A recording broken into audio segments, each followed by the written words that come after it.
Semuanya dimulai dengan peringatan darurat yang menggema bahwa kota Liang sedang mengalami serangan mengerikan. Saat itu juga, beberapa proyektil jatuh dari langit dan kekacauan langsung menguasai. Semua orang berlarian mencari tempat berlindung yang aman. Kemudian, seorang pemuda menerima hantaman berat dan membangkitkan kekuatan misterius yang membuat seluruh tubuhnya bercahaya terang. Di sekolah utama kota, para siswa berkumpul untuk mendengarkan penjelasan tentang kelas elit yang sangat penting. Instruktur menjelaskan bahwa ujian ini memiliki total evaluasi 750 poin. Ia menegaskan bahwa hanya 10 siswa teratas yang akan bisa masuk ke kelas spesial impian. Pada saat itu, sang protagonis berpikir bahwa ini adalah satu-satunya kesempatannya untuk menjadi master seni bela diri. Ternyata ia sempat koma selama 2 tahun dan kini harus menebus waktu yang hilang dengan paksa. Saat berjalan di koridor, pemuda itu menyadari dirinya sedang diamati oleh beberapa teman sekelas yang tampak jahat. Tapi sekelompok berandalan menghadang anak berambut hitam itu dan mulai mengejeknya karena kembali setelah sekian lama absen. Dengan tatapan jahat, pemimpin geng itu bertanya apakah bocah itu benar-benar mengira dirinya semacam jenius. Mendengar itu, sang pahlawan dengan tegas meraih lengan si brengsek dan menyuruhnya fokus saja pada ujiannya sendiri. Tanpa banyak perhatian, ia melepaskan saingannya dan melanjutkan langkahnya, meninggalkan semua orang di sana terkejut. Si berandalan kesal dan bertanya-tanya bagaimana bocah itu tiba-tiba menjadi begitu kuat dan arogan. Maka mereka memutuskan untuk menunggu ujian pertarungan agar bisa melukai si pendatang baru tanpa mendapat hukuman. Dengan senyum aneh, si penjahat merencanakan untuk mengakhiri karir lawannya selama pertarungan resmi. Kembali di kelas, sang siswa memulai ujian tulis yang menanyakan sejarah dunia baru. Segala sesuatu berubah pada tahun 2084. Ketika alien menyerang bumi kita dengan kekalahan nuklir. 5 miliar jiwa melayang dan umat manusia nyaris musnah total. Namun radiasi membuat para penyintas berevolusi dan mencapai level 2 kekuatan pada Agustus tahun 60. Karena itulah muncul para pejuang super kuat yang bertarung dengan gagah berani demi bertahan hidup. Dengan kekuatan luar biasa, mereka menghadapi para penyerbu dan mempertahankan sisa-sisa planet kita. Peristiwa itu menandai akhir era lama dan awal dari kalender martial superior yang terkenal. Saat itu juga sang protagonis menyelesaikan ujian dan menyerahkan jawabannya dengan kecepatan serta keyakinan luar biasa. Ia tetap tenang karena tahu dirinya menjawab semua soal dengan sangat mudah dan benar. Terungkap bahwa pemuda itu sebenarnya bukan koma, melainkan berada di tempat yang sangat aneh dan misterius. Namun hadiah dari tempat itu memberinya kemampuan memori fotografis yang luar biasa dan sangat berguna. Sesampainya di rumah, ayah sang pemuda memanggilnya untuk makan bersama keluarga. Tapi adik perempuannya mengambil lembar tiket ujian yang jatuh ke lantai dan memanggilnya ceroboh. Semua berkumpul di meja makan dan suasana terasa sangat damai serta menyenangkan. Kemudian ayahnya menunjukkan sebuah vial misterius sambil tersenyum. Pria itu menjelaskan bahwa itu adalah bubuk vitalitas merah untuk meningkatkan skor ujian seni bela dirinya. Mendengar itu, sang anak mengatakan ia bisa lolos tanpa bantuan tambahan. Ayahnya menenangkannya dan menyuruhnya tidak khawatir karena keluarga dengan senang hati akan mendukungnya. Bocah itu memahami kasih sayang dan perhatian ayahnya yang tersayang. Kembali ke kamarnya, ia berpikir bahwa vial itu menghabiskan seluruh tabungan keluarga miskin mereka. Menyadari segalanya bergantung pada malam ini, ia bersiap untuk berlatih dengan sungguh-sungguh. Tak lama kemudian, sang pahlawan memasuki tempat dingin dan sepi di dalam pikirannya sendiri. Ia menyebut bahwa sejak kecelakaannya, ia selalu pergi ke ruang kristal ini setiap kali tidur. Tugasnya di sana adalah melindungi sebuah kristal dari monster dan itu selalu membuatnya sangat kelelahan. Ia menjelaskan bahwa jika kristal itu pecah, ia akan jatuh koma selama 1 hari penuh. Namun jika ia kalah dalam pertarungan, ia akan bangun keesokan harinya dengan penuh energi dan siap untuk ronde berikutnya. Awalnya pemuda itu takut jatuh koma, tapi lama-kelamaan ia memahami aturan untuk menjadi lebih kuat. Latihan ini membuat kekuatan mental dan memorinya meningkat secara absurd seiring waktu. Sistem memperingatkan bahwa gelombang monster berikutnya akan tiba tepat 30 detik lagi. Saat itu pertarungan sengit baru dimulai, dan pemuda itu mengalahkan semua makhluk dengan pedangnya. Meski kelelahan namun menang, sang pahlawan membuka panelnya untuk memeriksa status kekuatan saat ini. Kemudian notifikasi memperingatkan bahwa horde kelima yang menakutkan sudah dalam perjalanan.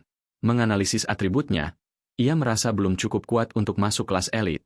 Tiba-tiba seekor naga merah muncul dan menyemburkan semburan api besar ke arahnya. Sang protagonis menghindar dan menggunakan kemampuan untuk memotong cakar makhluk itu. Si binatang membalas dengan sapuan ekor, tapi pemuda itu berhasil menghindar dengan lincah. Setelah dikalahkan berkali-kali, akhirnya ia menguasai pola serangan kadal besar itu. Dengan demikian, pendekar pedang menggunakan seni pedangnya dan mendaratkan pukulan di dada monster. Ia memanfaatkan celah untuk memanjat punggung makhluk kemerahan raksasa itu. Menurutnya, binatang itu memasuki mode kegilaan, menjadi jauh lebih berbahaya daripada sebelumnya. Pemuda itu mengakui kecerobohannya, tapi untungnya ia tidak terluka parah oleh amarahnya. Menghadapi binatang raksasa itu, sang pejuang bersiap untuk pertarungan penentu besar.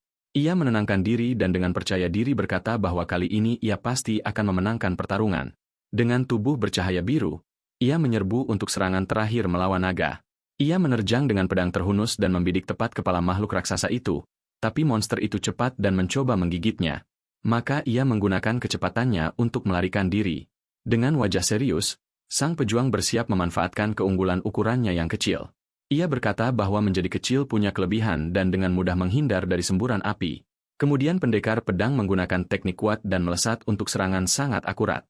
Pukulan itu mendarat sempurna dan makhluk raksasa itu roboh ke tanah, menimbulkan banyak debu. Kemudian sang pahlawan menggunakan energinya untuk menciptakan perisai dan melindungi diri dari hantaman binatang itu. Meski terluka, naga itu mengaum dan bersiap menyemburkan kobaran api merah lagi. Dengan itu, pemuda itu membalas dengan sinar cahaya yang mengenai mulut binatang tepat sasaran. Monster itu akhirnya dikalahkan dan pesan ucapan selamat muncul untuk sang pemuda karena mengalahkan horde tersebut. Dengan kemenangan itu, kelincahannya meningkat dan ia bersiap untuk pertarungan berikutnya. Saat itu sistem memberitahu bahwa ia telah menyelesaikan 5 gelombang dan mendapatkan metode visualisasi. Bocah itu ingat bahwa sekolah juga mengajarkan metode serupa, tapi hanya untuk master mental. Ia berpikir semakin banyak bertarung, semakin banyak item bagus yang didapat. Tapi gelombang baru sudah mendekat. Bangun di kamarnya, ia menyadari musuh baru jauh terlalu kuat untuknya saat ini. Maka ia memutuskan untuk memeriksa metode visualisasi baru yang baru saja didapat sebagai hadiah. Saat mengaktifkannya, ia terbawa ke ruang aneh penuh air digital. Di dalamnya, sang pejuang menghadapi makhluk gelap menyeramkan dengan banyak mata. Makhluk raksasa itu menatapnya dari atas, kehadirannya sangat menekan dan mengintimidasi. Kemudian ia paham bahwa ini adalah ujian dan ia hanya perlu menatap monster itu untuk dinilai.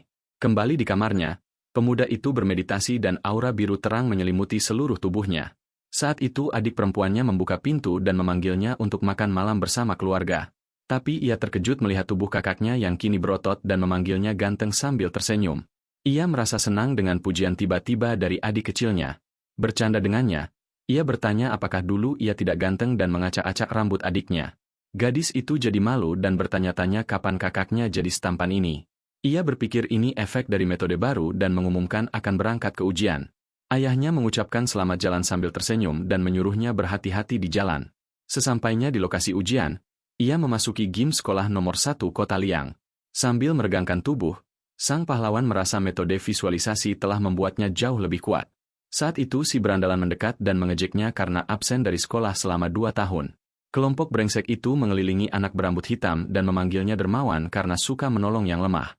Tanpa gentar, ia balas bahwa itu lebih baik daripada seseorang yang bahkan tidak lulus tes akademik. Sang protagonis tersenyum dan berkata jika saingannya tidak dengar dengan benar, ia tidak bisa ikut ujian. Ia bahkan memprovokasi dengan mengatakan bahwa ia tidak menyebut nama siapapun. Jadi jika sepatu itu pas, pakailah. Seorang teman masuk untuk memisahkan dan berkata bahwa evaluasi adalah hal terpenting saat ini. Dengan marah, si penjahat mundur dan menyuruh bocah itu menunggu karena akan mendapat masalah besar. Khawatir, teman sekelasnya bilang ia sudah tamat, tapi sang pahlawan tampak tidak peduli sama sekali. Temannya menjelaskan bahwa paman si brengsek kini menjadi dekan siswa baru di sekolah. Bahkan ada rumor bahwa dekan membocorkan soal ujian untuk membantu keponakannya. Sebuah suara mengumumkan bahwa ujian seni bela diri akan terdiri dari tes kekuatan dan kemudian duel pertarungan. Sang protagonis menenangkan temannya dan berkata jangan khawatir karena ujian akan segera dimulai. Evaluasi pertama menggunakan sistem di mana posisi terakhir di setiap grup akan langsung tersingkir. Memikirkan duel yang akan datang, bocah itu memutuskan lebih baik menghemat sedikit energi. Strateginya adalah memanfaatkan kecepatan untuk menang dan aura biru melingkari tinjunya. Tapi saingannya tampak sangat percaya diri dan berkata ia punya kekuatan lebih dari cukup untuk lolos dengan mudah. Evaluasi grup pertama dimulai dan kedua lawan saling berhadapan dengan serius. Saat itu si berandalan mendaratkan pukulan kuat ke punching bag dengan sekuat tenaga. Hantaman begitu keras hingga gelombang kejut melempar siswa lain jauh dari sana. Teman-teman si brengsek merayakan dan bilang kekuatannya hampir 1400 jin. Salah satu anak buahnya tersenyum dan berkata dengan bos di posisi pertama, seseorang akan segera tersingkir. Giliran sang pahlawan dan ia juga mendaratkan pukulan solid ke alat tes. Instruktur terkejut karena si pendatang baru mencetak 1.500 jin dengan intensitas hidup rendah. Teman bocah itu ternganga dan bertanya-tanya kapan ia jadi sehebat itu. Guru menganalisis bahwa kekuatan ini tidak normal dan mencurigai kemampuan seni bela diri tingkat lanjut. Dengan rasa penasaran, ia meminta asistennya mengambil berkas siswa itu. Membaca dokumen, pria itu melihat bahwa bocah itu memiliki profisiensi sangat tinggi, bahkan setelah masa suspensi. Kembali di lapangan, sang pahlawan bersiap dan berpikir untuk menguji kekuatan para saingan di sesi sore. Bagian kedua ujian adalah duel pertarungan di ring besar. Kemudian instruktur memanggil para siswa ke panggung, dan nama pertama yang diumumkan adalah sang protagonis. Nama yang diumumkan untuk pertandingan adalah saingannya dan ia tersenyum sangat jahat ke arah lawannya. Para siswa meragukan kemenangan sang pahlawan karena berpikir kekuatan kasar tidak menang dalam pertarungan seni bela diri. Si berandalan mengarahkan tombaknya dan memperingatkan bahwa keberuntungan bocah itu sudah habis dan ia akan dikalahkan sekarang juga. Anak berambut hitam itu membalas dengan senyum tenang dan berkata ia berharap melihat seluruh sikap itu selama duel. Saat itu si penjahat mulai memutar senjatanya, menciptakan jejak energi oranye yang sangat kuat. Dengan itu, sang protagonis menghunus pedang dan bersiap memblokir serangan yang datang. Ia menghindar dengan mulus sementara lawannya berusaha mendaratkan serangan bertubi-tubi dengan penuh amarah. Si brengsek kesal dan menyadari targetnya jauh lebih cepat daripada pertarungan terakhir mereka. Meski begitu, ia mengaktifkan aura merah dan bersumpah akan masuk kelas elit apapun caranya. Saat itu ledakan percikan terjadi ketika tombak dan pedang bertabrakan dengan kekerasan luar biasa. Tapi sang pejuang muda memotong udara dengan mudah dan mulai mengendalikan tempo pertarungan itu. Si brengsek berteriak marah dan menyerbu dengan serangan terakhir untuk mengakhiri perselisihan ini sekali untuk selamanya. Ia melompat dari ketinggian besar dan turun dengan seluruh berat badannya untuk menghantam lawannya ke tanah. Sementara itu sang pahlawan menganalisis bahwa bertarung melawan manusia sangat berbeda dari menghadapi monster. Musuh berputar seperti badai api, tapi bocah itu tetap tenang dan mengamati setiap gerakan. Dengan dash cepat, anak berambut hitam meninggalkan jejak biru di tanah dan mendekat untuk serangan balasan. Kemudian tabrakan energi besar membuat ring berguncang dan menimbulkan tirai debu besar. Memanfaatkan celah, sang pendekar pedang melepaskan tebasan cahaya yang memotong pertahanan lawannya. Dengan hantaman itu, si penjahat merasakan pukulan dan terhuyung mundur, kehilangan napas untuk bertarung. Tapi sebuah tangan misterius meraih pisau tersembunyi, menunjukkan bahwa permainan kotor akan dimulai. Sang pahlawan menatap instruktur sementara lawannya yang jatuh mulai bangkit. Setelah serangan terakhir pertandingan dengan gerakan cepat, anak berambut hitam mendaratkan tamparan akurat yang melempar saingannya jauh dari panggung pertarungan. Saat itu si berandalan tergeletak di lantai, benar-benar pingsan, dan tidak mengerti apa yang baru saja terjadi. Para siswa lain terkejut melihat underdog kelas menang dengan begitu mudah. Saat itu tim medis membawa si pecundang dengan tandu sementara duel berikutnya sudah diumumkan. Tapi guru memanggil sang protagonis untuk bicara pribadi. Sesaat setelah pertandingan itu berakhir, pria berambut merah mengamati pemuda itu dengan tatapan sangat serius dan analitis. Dengan itu, bocah itu meminta maaf karena tidak mengendalikan kekuatan kasarnya selama pertarungan seni bela diri. Sang master menenangkannya dan berkata cedera adalah hal biasa, menyuruhnya banyak istirahat di rumah. Tapi instruktur menyadari bahwa pahlawan itu menang tanpa mendapat satu goresan pun berkat teknik murninya. Berjalan di koridor, pemuda itu merencanakan langkah selanjutnya untuk masuk kelas spesial impian. Sesampainya di kamar, ia menatap kapsul pertarungan virtual yang dimiliki semua siswa elit. Ia ingat bahwa peralatan itu memungkinkan bertarung melawan simulasi digital para pejuang hebat lainnya. Dengan latihan virtual, ia bisa menghadapi lawan dengan level serupa untuk mendapatkan pengalaman nyata. Karena waktu yang dihabiskan berlatih di ruang kristal, bocah itu masih berada di level perunggu dalam sistem. Maka sang pahlawan mencolokkan kabel ke stop kontak, bertekad menaikkan peringkatnya secepat mungkin hari ini. Saat itu anak berambut hitam memasuki mesin untuk mencoba masuk daftar jenius muda terkenal di seluruh dunia. Peringkat ini diakui secara global, dan saat ini belum ada siswa dari sekolahnya yang masuk. Dengan kapsul tertutup, sang protagonis bersiap menunjukkan seluruh kekuatan seni bela diri sejatinya. Tak lama kemudian, sang pejuang muncul di lingkungan digital kebiruan, siap untuk tantangan virtual besar pertamanya. Ia memutuskan memulai dengan pertandingan pemanasan untuk menguji kemampuannya di kapsul virtual. Dengan itu, avatar lucu bertopeng babi muncul sebagai representasinya dalam permainan online. Memegang pedang, bocah itu bertanya-tanya di mana lawan yang dipilih sistem untuk pertarungan. Tiba-tiba seorang gadis muncul di belakangnya dan berkata reaksinya terlalu lambat untuk seorang pejuang. Tapi pemuda itu berhasil memblokir serangan kejutan gadis itu dengan gerakan pedang cepat. Saat itu gadis itu memuji kecepatannya dan berkata dalam pertarungan nyata, "Kau tidak menunggu untuk menyerang musuh. Sang pahlawan kesal dan memperingatkan bahwa ia tidak akan memberi kesempatan lagi untuk serangan licik seperti itu. Kemudian keduanya memulai pertukaran pukulan sengit, dan anak berambut hitam menggunakan aura birunya untuk bertahan. Dengan gerakan cepat, ia menggunakan teknik tusukan naga pucat untuk mengejutkan lawannya. Gadis itu terkejut karena mengenali gerakan itu dan bertanya mengapa ia menggunakannya seperti tebasan pedang. Ia menjelaskan bahwa seni bela diri tidak boleh terikat pada bentuk tertentu dan perlu lebih bebas. Saat itu bocah itu mendapat pencerahan dan menyadari ia tidak perlu mengikuti aturan teknik secara kaku. Tapi ia bingung bagaimana gadis itu bisa mengenali kemampuan rahasianya. Lawannya memanfaatkan keterkejutannya dan menyerang lagi dengan belati tajamnya. Bocah bertopeng terkejut oleh kekuatannya dan mencoba memahami gaya bertarung lawan.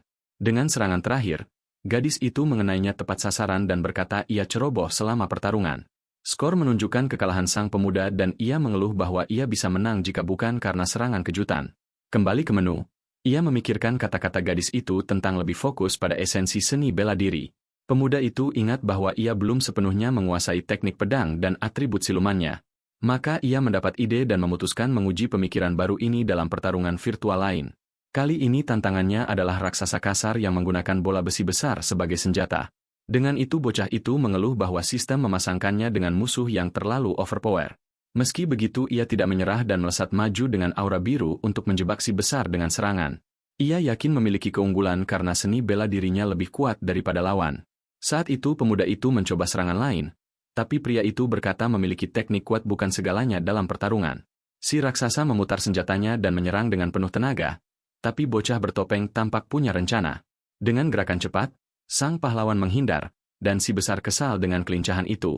Bocah bertopeng menghadapi lawannya dengan percaya diri dan menyiapkan serangan balasan cepat serta sangat presisi dengan teknik angin di hutan.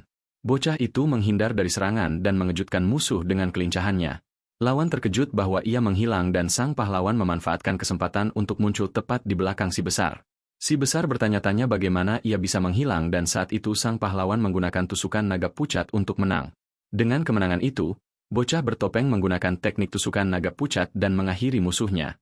Ia merayakan karena akhirnya berhasil menggunakan teknik itu dengan sukses untuk pertama kalinya dalam pertarungan nyata. Kemudian bocah itu merenung tentang makna sejati menjadi terampil dengan pedang tajam. Ia memahami bahwa keahlian tidak terbatas pada bentuk dan bisa keras atau lembut seperti aliran air. Teknik itu juga bisa cepat seperti petir atau mengalir dan tenang seperti sungai diam. Dengan itu ia menyadari bahwa teknik pamungkasnya ingin mengajarkannya tentang fleksibilitas pedang. Sang pendekar pedang menyimpulkan bahwa pedang adalah senjata tanpa definisi dan penggunaannya sepenuhnya bergantung pada sang pejuang. Keluar dari simulasi, pemuda itu menyadari ia sangat lapar setelah latihan intens begitu lama. Saat itu gelangnya bercahaya dan memberitahu bahwa ia telah masuk 10.000 besar daftar bintang biru. Bocah itu terkejut dengan berita itu dan hampir tidak percaya apa yang baru terjadi. Sistem menunjukkan bahwa ia berada di posisi pertama daftar pemuda untuk kota dan distriknya. Dengan senyum percaya diri, ia merayakan karena tempatnya di kelas elit kini sudah pasti. Keesokan harinya, pemuda itu tiba di sekolah nomor 1 kota Leong dengan sangat tenang. Dalam perjalanan, ia melihat beberapa jarum berserakan di tanah dan terus berjalan tanpa terlalu peduli. Seorang pria memanggil namanya, mengeluh bahwa ia tidak menyapa seperti siswa baik. Pria itu memperkenalkan diri sebagai paman saingannya, dan langsung memarahi bocah itu.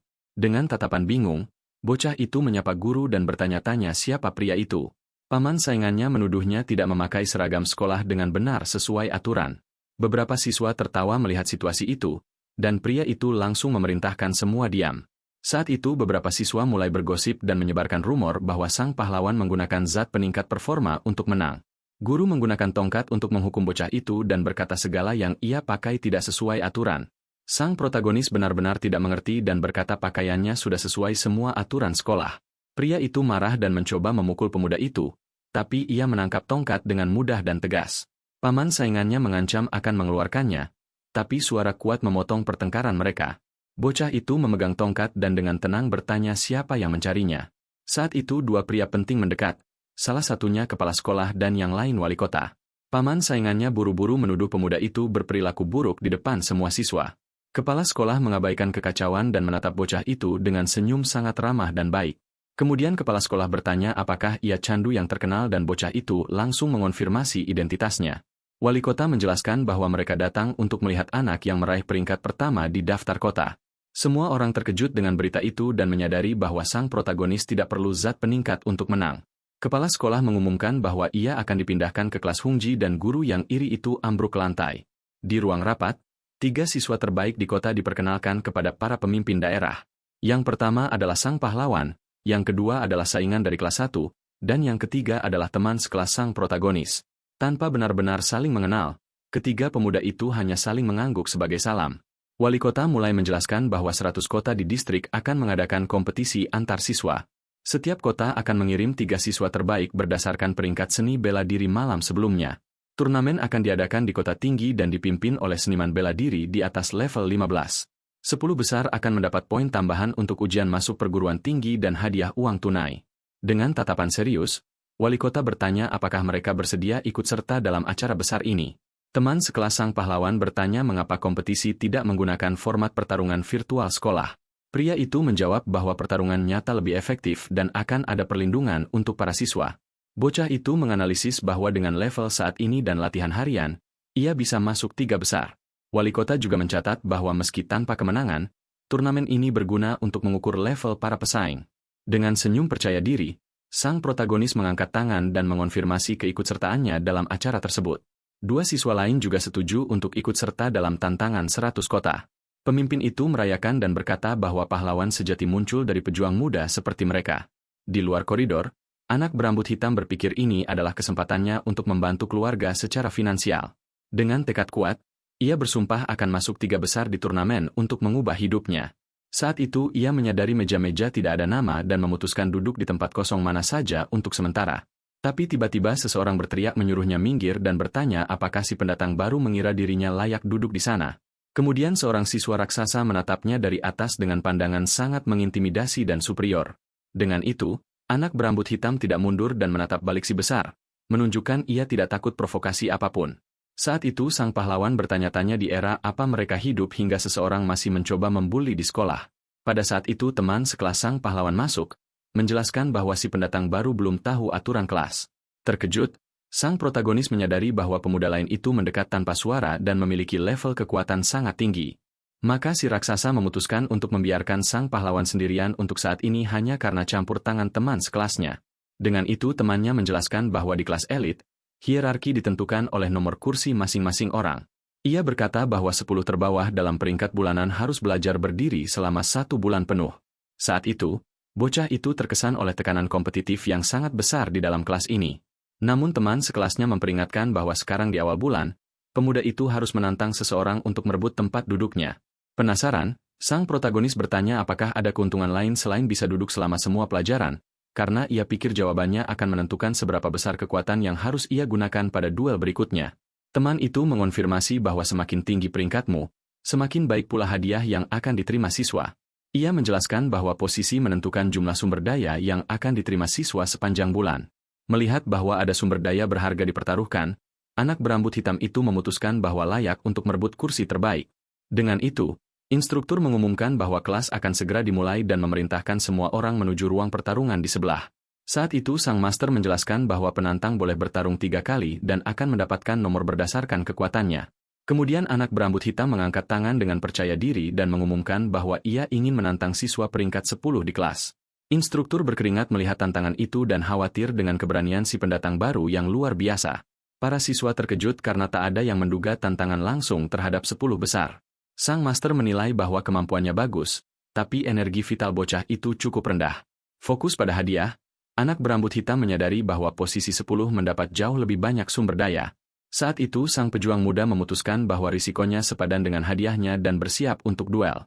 Namun lawan raksasanya memegang palu kolosal dan mengejek keberanian si penantang kecil.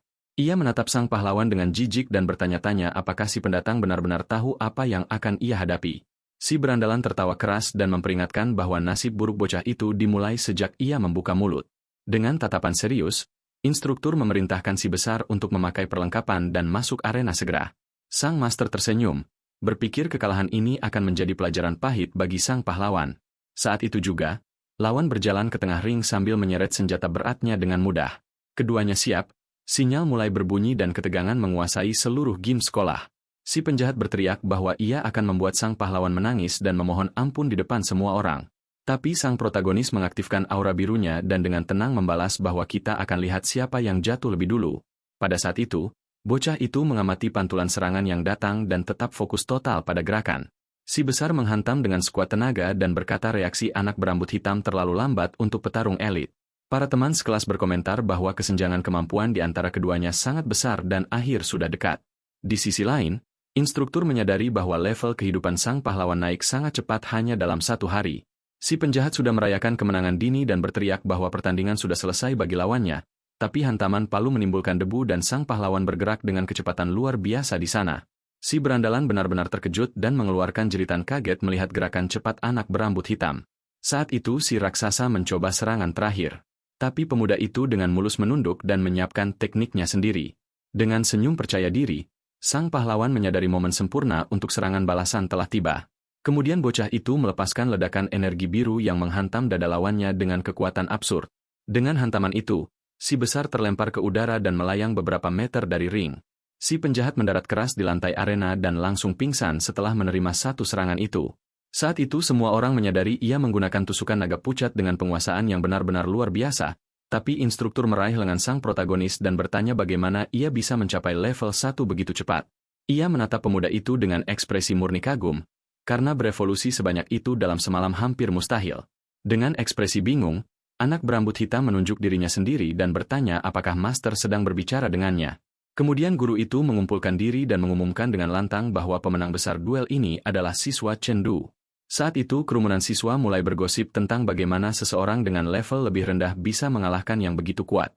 Salah satu bocah berkomentar bahwa ia tak menyangka akan melihat bunga mekar terlambat muncul dengan dampak sebesar ini di sekolah.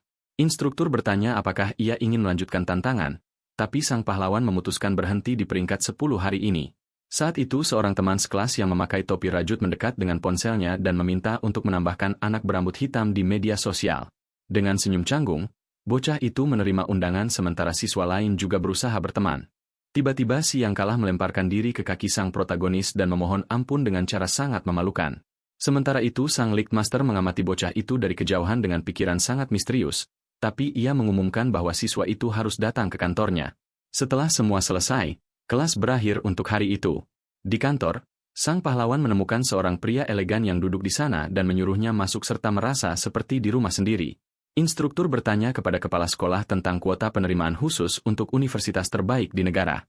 Pria berkumis itu menyuruhnya duduk dan sang master menjelaskan bahwa ia ingin memberi kesempatan kepada siswa baru. Kepala sekolah menyatakan bahwa syarat minimum adalah memiliki kemampuan seni bela diri level 1 yang sempurna.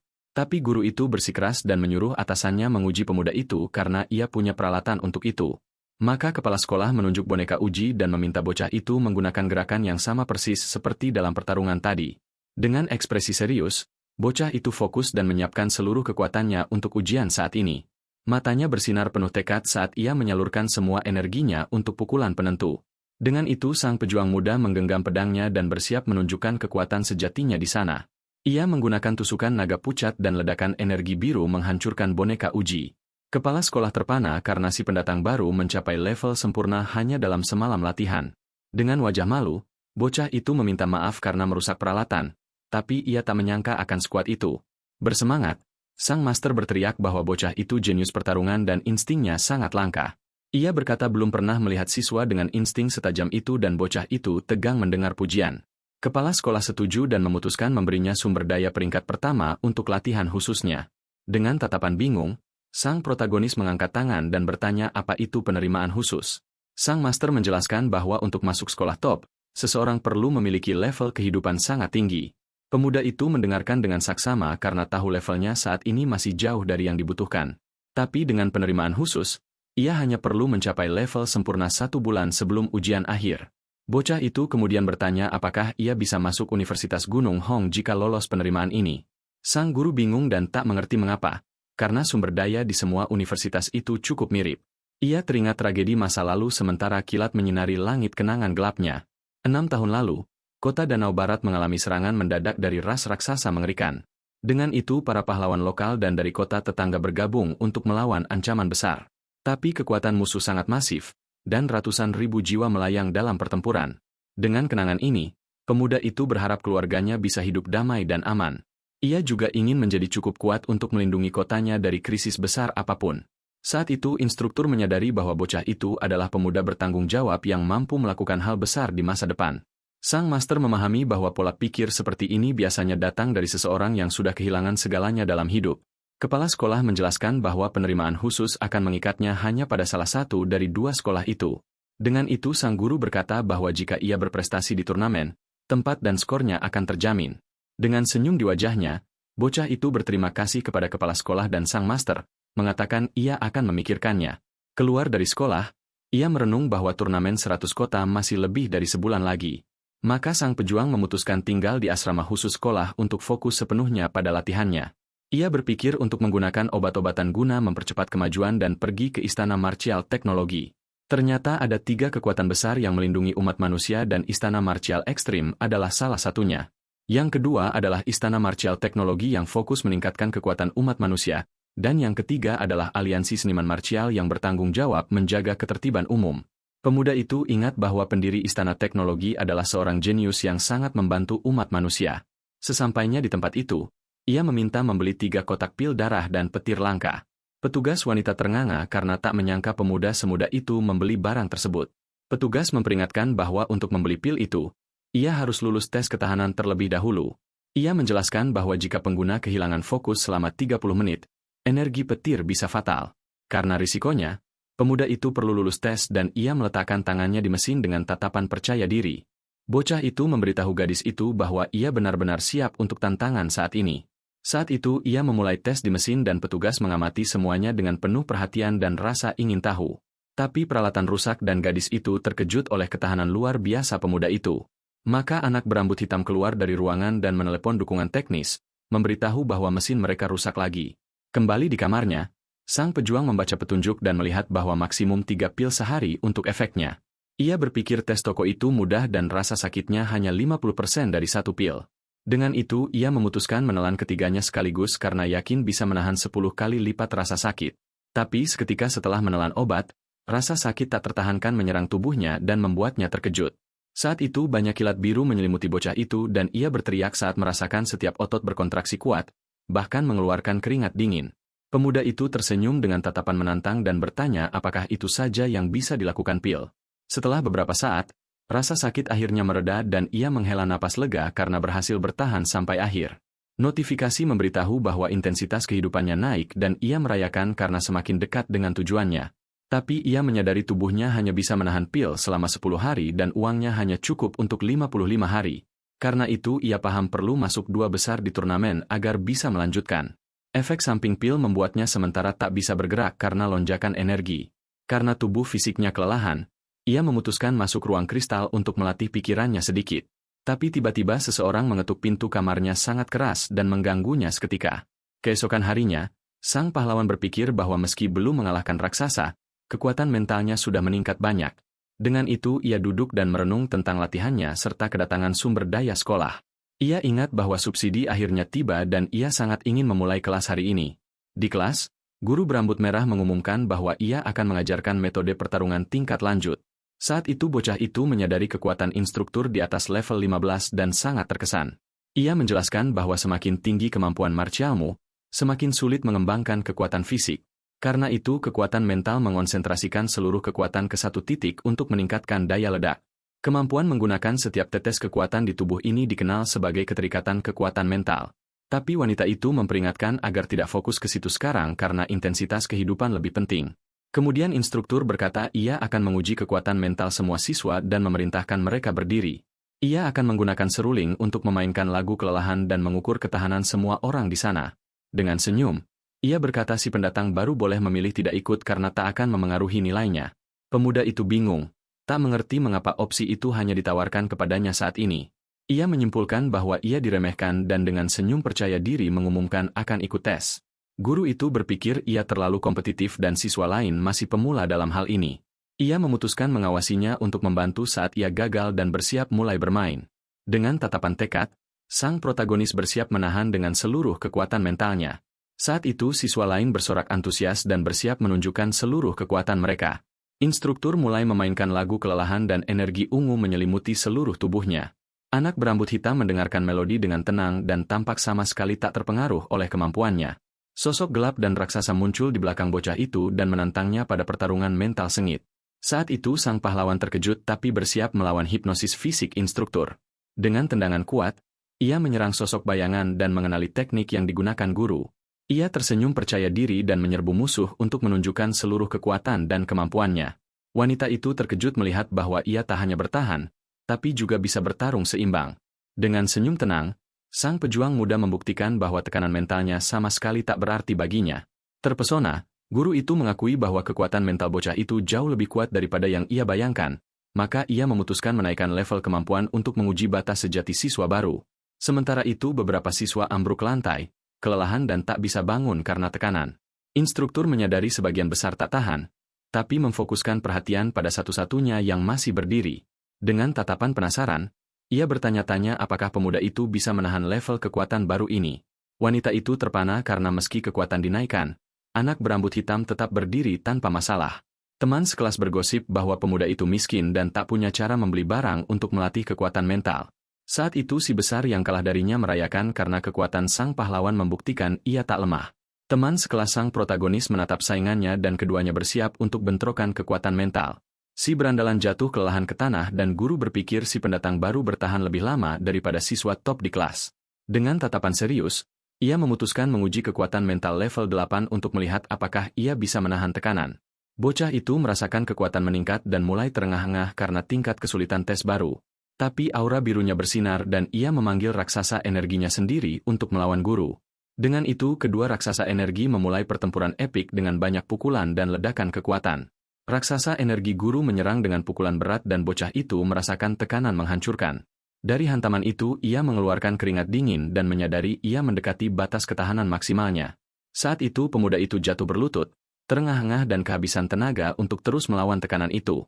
Instruktur terkejut karena kekuatan mentalnya memengaruhi tubuhnya, yang merupakan keajaiban sejati. Ia berlari ke kantor kepala sekolah dan berteriak bahwa si pendatang baru memiliki bakat ganda langka untuk pertarungan. Di kantor, wanita itu mengonfirmasi apa yang dilihatnya, dan sang master tersenyum puas dengan berita itu. Dengan rambut berdiri karena gembira, kepala sekolah berkata bocah itu punya potensi level 20. Ia menyatakan bahwa bakat seperti itu harus masuk salah satu dari 3 universitas seni bela diri top di dunia. Dengan senyum tekad, instruktur memberi hormat dan menerima misi baru dari atasannya. Sesampainya di kantor, anak berambut hitam bertanya mengapa ia dipanggil untuk percakapan dengan guru itu. Sang master bertanya apakah ia tahu tentang Universitas Naga Hitam, dan bocah itu bilang ia tahu sedikit. Kemudian pria itu menjelaskan bahwa sekolah-sekolah itu merekrut hanya jenius yang bisa menjadi seniman terbang. Untuk itu dibutuhkan intensitas kehidupan 9,9 dan seni bela diri level menengah. Ia juga memperingatkan bahwa sangat sedikit siswa yang mampu membeli obat untuk mencapai kekuatan sebanyak itu. Sang protagonis mendengarkan semuanya dalam diam dan memikirkan dengan hati-hati proposal yang sangat penting ini. Ia memutuskan mencoba seleksi universitas itu, tapi berpikir ia tak ingin meninggalkan keluarganya. Meski dengan hati berat, pemuda itu menunjukkan tatapan penuh tekad kepada instrukturnya.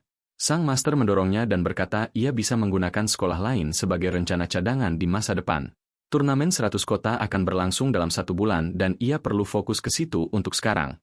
Sesampainya di rumah, adik perempuannya memanggilnya untuk sarapan dan ia menjawab sedang dalam perjalanan. Gadis bertelinga kucing itu menyadari kakaknya tampak benar-benar berbeda dari sebelumnya. Ia berpikir kakaknya semakin tampan dan auranya jauh lebih misterius serta mengesankan. Pemuda itu memberitahu keluarganya bahwa ia akan tinggal di sekolah untuk fokus latihan turnamen. Dengan itu ibunya khawatir tentang kesehatannya dan adiknya merasa aneh ia mendapat asrama saat ini. Bocah itu menenangkan ibunya dan berkata sekolah memberinya banyak sumber daya untuk latihannya. Ia menjelaskan bahwa siswa kelas elit mendapat ruang seni bela diri pribadi. Saat itu ayahnya merasa bangga dan menyuruhnya meminta bantuan jika butuh apapun.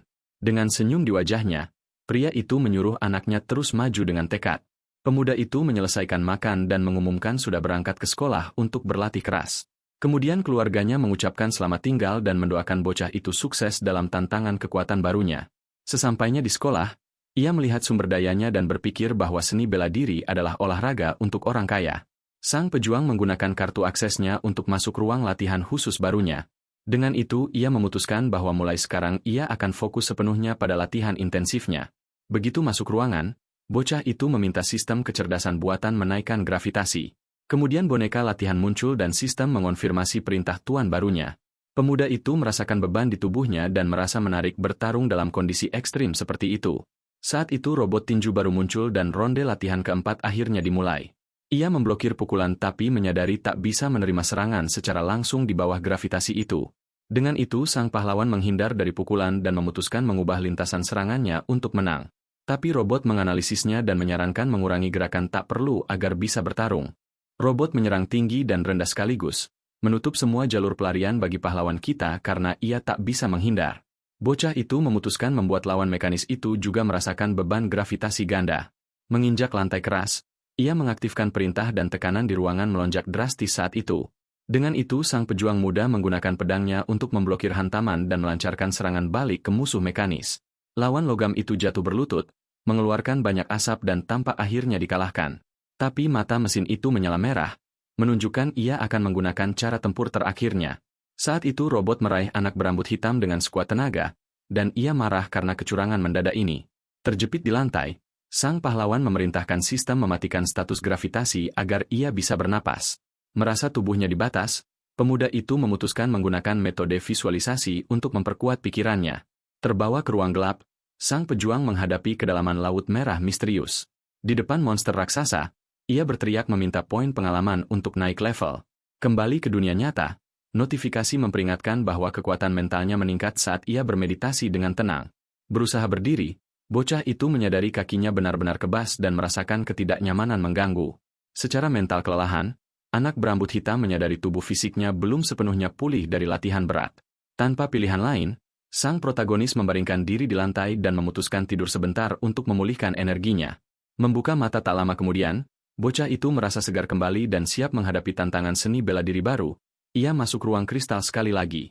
Dengan tekad menyempurnakan kemampuan bertarung dengan pedang, menggerakkan kaki dengan lincah, sang pendekar pedang memposisikan diri menghadapi musuh yang muncul.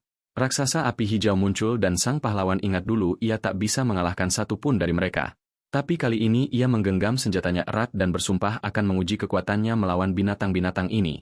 Sekarang robot menyerang dan sang pahlawan menyadari pukulannya terlalu berat untuk diblokir. Dengan itu sang pejuang muda menatap musuh mekanis dengan ekspresi kaget besar. Benar. Saat itu ia memahami bahwa titik hijau pada binatang itu sebenarnya adalah energi penyembuhan murni. Tapi bocah itu menyerbu dengan pedang dan memutuskan fokus menghancurkan tanda-tanda itu terlebih dahulu. Saat itu petarung merasakan kontrol tubuhnya sudah meningkat banyak berkat latihan. Kemudian anak berambut hitam melepaskan tebasan presisi dan cepat ke tubuh monster raksasa di sana. Dengan hantaman akurat ini, makhluk itu akhirnya roboh dikalahkan dan mengeluarkan banyak asap. Dengan itu sang pendekar pedang menghadapi lawan berikutnya dan merasa siap untuk perang. Pada saat itu pemuda itu berlatih tanpa lelah, bertujuan mencapai puncak turnamen.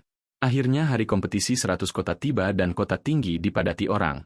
Memasuki hotel mewah, bocah itu terkesan oleh keindahan dan kekayaan yang begitu banyak. Tapi ia melihat keributan di meja depan dan bertanya-tanya mengapa mereka tak mengizinkan pria itu masuk. Petarung berandalan berteriak pada resepsionis dan menuntut penjelasan tentang keterlambatan. Dengan itu staf ketakutan sementara si penjahat membanting meja dengan amarah besar. Saat itu sang pahlawan merasakan aura berbahaya dari pria berambut hitam itu. Bocah itu menganalisis bahwa level martial pria itu hampir setara dengannya. Tiba-tiba seorang gadis cantik berambut ungu mengamati adegan dengan tatapan sangat tenang. Kemudian putri laut itu memerintahkan mereka membiarkan pemuda itu menandatangani cek. Dalam dokumen, para siswa berkomentar bahwa gadis itu jauh lebih cantik daripada di foto-foto internetnya. Saat itu temannya memperingatkan anak berambut hitam untuk melupakan gadis itu karena ia di luar jangkauannya. Temannya menjelaskan bahwa gadis itu bernama Zhou Xiagu dan adalah putri terkenal dari kepala sekolah setempat. Saat itu sang pahlawan ingat pernah melihat wajah itu sebelumnya dan mengenali gadis dari pertarungan virtual. Ia menyadari ia adalah gadis yang menyergapnya di permainan dan terkejut oleh kecantikan aslinya. Dengan itu pemuda itu berpikir bahwa datang ke turnamen 100 kota ini benar-benar pilihan tepat. Sementara teh menjadi panas di meja, para siswa berkumpul mendengar aturan baru kompetisi. Kemudian instruktur mengumumkan bahwa akan ada tahap pertarungan lencana tambahan sebelum kualifikasi. Penasaran, sang protagonis bertanya detail aturan baru ini agar lebih memahami tantangannya. Sang master menjelaskan bahwa turnamen berlangsung 3 hari dan fase pertama akan di hutan yang sangat berbahaya. Pada tahap ini, para pemuda harus merebut berbagai jenis lencana dalam batas waktu 13 jam.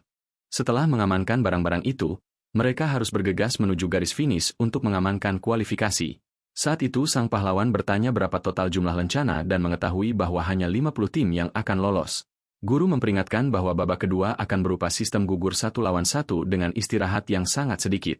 Pada saat itu teman sekelasnya merasa lega karena tak harus langsung menghadapi sang protagonis. Namun sang master menegaskan bahwa 10 besar akan mendapat poin tambahan untuk ujian masuk perguruan tinggi serta hadiah uang tunai. Ia menjelaskan bahwa juara harus memiliki daya tahan dan kekuatan untuk bertahan selama 3 hari berturut-turut bertarung. Dengan tatapan sangat serius, instruktur mengangkat satu jari dan berkata ia punya 1 poin terakhir yang sangat penting. Ia dengan tegas melarang adanya korban jiwa karena musuh sejati umat manusia adalah para alien. Saat itu sang pemimpin menyatakan bahwa semua orang akan memakai pakaian khusus untuk menjaga keseimbangan level kekuatan. Pria itu memperingatkan bahwa jika ia harus turun tangan, siswa tersebut akan langsung tersingkir dan ia meminta semua orang melakukan yang terbaik. Dengan itu, trio siswa berteriak sekuat tenaga, mengonfirmasi bahwa mereka siap memenangkan acara ini. Sang pahlawan menatap pemandangan di depan dan bertanya-tanya apakah yang ada di hadapannya benar-benar hutan lebat. Penyelenggara memperkenalkan diri sebagai kepala sekolah dan menjelaskan bahwa ia adalah salah satu pemilik turnamen besar ini. Ia menunjukkan lokasi dan berkata bahwa di sana ada celah dimensi yang disebut alam spiritual. Saat itu bocah itu menjadi termenung karena tahu tempat aneh ini penuh dengan monster berbahaya. Namun pria itu menjamin keselamatan semua orang karena seorang pejuang sangat kuat telah mensertifikasi ruang tersebut. Kemudian ia memberikan peringatan serius bahwa tes ini mengandung risiko nyawa dan semua orang harus berhati-hati. Dengan itu sang pemimpin menunjuk seorang bocah yang sendirian dan mengumumkan bahwa ia akan memiliki rekan tim. Saat itu sang protagonis mengamati anak berambut hitam itu dan bertanya-tanya mengapa ia tampak begitu tidak bahagia di sana. Tak lama kemudian, sistem melakukan pemindaian iris untuk mengizinkan para peserta masuk. Dengan izin diberikan, gerbang besar terbuka dan para siswa bersiap memasuki hutan. Kemudian kelompok itu melintasi lorong dan akhirnya tiba di hutan terkenal serigala spiritual. Kepala sekolah menjelaskan bahwa ia akan menggunakan lingkaran sihir untuk membawa anak-anak kembali jika terjadi sesuatu yang salah. Ia berkata bahwa dari 300 poin, hanya 100 yang berupa lencana, dan mendoakan para peserta semoga beruntung. Dengan peringatan diberikan, lingkaran energi mulai bersinar sangat terang untuk mengaktifkan transportasi. Saat itu cahaya menyilaukan menyelimuti seluruh lingkungan saat para siswa diteleportasi sepenuhnya. Begitu cahaya memudar, sang pahlawan membuka mata dan mencoba menyesuaikan diri dengan pemandangan baru. Ia mengamati pohon-pohon raksasa dan bertanya-tanya apakah tempat ini benar-benar alam spiritual yang disebut-sebut. Pada saat itu rekannya memeriksa peta digital dan bertanya titik mana yang harus mereka tuju selanjutnya. Dengan senyum, anak berambut hitam melihat sebuah barang di dekatnya dan memutuskan memeriksa apakah lencana itu asli. Maka teman-temannya setuju dengan rencana itu dan bersiap memulai pencarian hadiah berharga. Sesampainya di tempat terpencil, mereka menemukan pilar batu raksasa di tengah hutan lebat itu. Dengan itu sang pahlawan menekan tombol bercahaya pada totem untuk mencoba mengambil lencana pertama tes ini. Saat itu anak berambut hitam menyadari ia beruntung dan berkomentar kepada teman-temannya tentang menemukan barang begitu cepat. Tiba-tiba salah satu rekan berteriak agar semua berhati-hati karena ia merasakan bahaya datang dari tanah. Saat itu beberapa anak panah yang ditembakkan perangkap meluncur ke arah kelompok siswa. Tapi bocah itu terkejut menyadari bahwa pesaing lain bahkan lebih cepat daripada timnya. Tepat saat itu seseorang menginjak pelatekan dan geng musuh mendekat dengan senjata terhunus. Tim dari kota Kun muncul dan menuntut agar para pahlawan menyerahkan semua lencana mereka sekarang juga. Mereka menjelaskan bahwa kota-kota besar biasanya memiliki para pejuang terkuat di seluruh turnamen ini. Sementara itu di auditorium, para penonton menyaksikan konfrontasi tegang melalui layar raksasa. Kepala sekolah saingan mengejek sang master dari Liang dan berkata ia akan membayar tiket pulang para pecundang dengan senyum sarkastis. Sang pahlawan bertanya apakah si brengsek benar-benar mengira bisa menghabisi mereka semua sendirian. Si penjahat marah dan memperingatkan bahwa sebaiknya mereka patuh jika tak ingin meninggalkan pertarungan dengan luka parah. Kemudian anak berambut hitam membalas, mengatakan bahwa ukuran kota tidak menentukan siapa petarung paling kuat. Musuh menyerbu dengan tombaknya dan bersumpah kelompok protagonis akan menjadi yang pertama jatuh hari ini. Ia berteriak bahwa ia akan menjadi raja tombak dan menyerang ganas untuk mencoba menguasai anak berambut hitam muda itu. Saat itu rekan tim bersiap membantu, tapi suasana menjadi sangat berat di sana. Dengan sangat tenang, bocah itu menyuruh rekan-rekannya meninggalkan seluruh kekacauan itu di tangannya. Dengan aura biru menyala terang, sang pejuang mengumumkan ia akan menghadapi seluruh geng saingan sendirian. Pada saat itu temannya mengamati kekuatan sang pahlawan dan menyadari ia akan menggunakan teknik rahasia. Trio musuh melompat dengan tombak mereka dan berteriak bahwa sang pahlawan tak tahu betapa luasnya dunia spiritual. Tapi pemimpin geng terkejut melihat anak berambut hitam memblokir serangan gabungan dengan sangat mudah di sana. Saat itu si penjahat menggenggam gagang senjatanya erat dan bertanya-tanya bagaimana level 5 bisa begitu brutal. Kemudian bocah itu menganalisis bahwa lawan kuat tapi menyadari dua lainnya jauh lebih lemah darinya. Saat itu sang pejuang mengaktifkan keterikatan kekuatan mental level 9 dan matanya bercahaya biru. Dengan itu sang pahlawan menggenggam pedangnya erat dan bersiap melepaskan satu tebasan terhadap ketiganya. Tiba-tiba ledakan energi terjadi saat sang pendekar pedang menggunakan seni cahaya mengalir untuk menyerang. Anak berambut hitam menggunakan sikap pertama tekniknya dan menciptakan sangkar cahaya yang menyelimuti seluruh medan pertempuran. Saat itu para lawan terlempar mundur dan pemimpin geng terkejut setelah menerima hantaman. Tapi sang protagonis menginjak tanah dengan tegas dan tetap tenang sambil mengamati para saingannya yang roboh di hutan. Dua anak buah tergeletak di lantai dan bos tim bertanya-tanya mengapa pedangnya begitu berat. Mengeluarkan keringat dingin, si penjahat ketakutan dan mempertanyakan seberapa besar kekuatan kasar yang dimiliki pemuda itu sekarang. Maka bocah itu memutuskan mengakhiri pertarungan dan fokus pada musuh terkuat untuk mengakhiri perselisihan sekali untuk selamanya. Dengan mata pedang mengarah ke leher lawannya, anak berambut hitam menggunakan sikap kedua genderang emas di sana. Saat itu instruktur turnamen muncul dan menyentuh ujung pedang untuk menghentikan serangan penentu. Tapi si brengsek berteriak bahwa ia masih bisa bertarung dan menolak dikeluarkan oleh siswa dari kota kecil. Pria berpakaian putih menunjuk pakaian robek si penjahat dan mengonfirmasi bahwa ia kalah dalam duel resmi di sana. Ia menjelaskan bahwa kekuatan serangan sang pahlawan mencapai level 7 dan tak ada yang bisa memblokirnya. Sang master menganalisis bakat sang protagonis dan berpikir ia jauh lebih unggul daripada jenius sekolah lain. Dengan itu instruktur berjalan pergi, yakin pemuda itu akan menjadi kekuatan tak terkalahkan di masa depan seni bela diri. Kemudian saingan berambut berduri mengucapkan selamat tinggal dan memberitahu sang protagonis bahwa ia akan menunggunya di final turnamen. Saat itu lawan yang kalah bangkit dan bertanya nama sang pahlawan karena mengagumi kekuatannya yang luar biasa.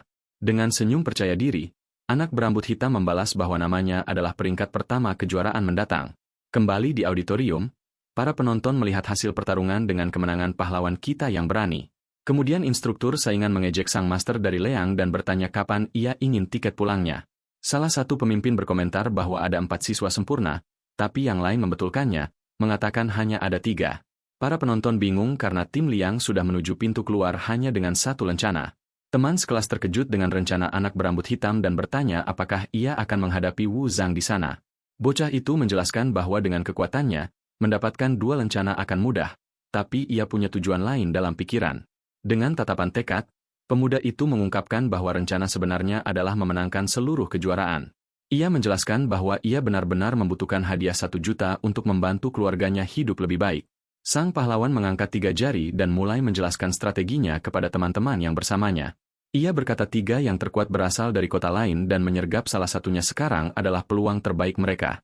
Teman sekelasnya mempertanyakan rencana itu, tapi pemuda itu berkata jika ia tidak melakukan ini, ia mungkin tak akan masuk 3 besar.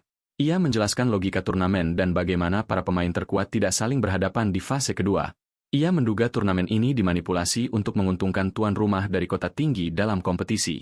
Dengan tatapan serius, bocah itu menunjukkan bahwa ia benar-benar mantap melanjutkan rencana berisiko ini. Kemudian ia bertanya-tanya apakah ia bisa mengalahkan 3 petarung sempurna hanya dalam 2 hari turnamen.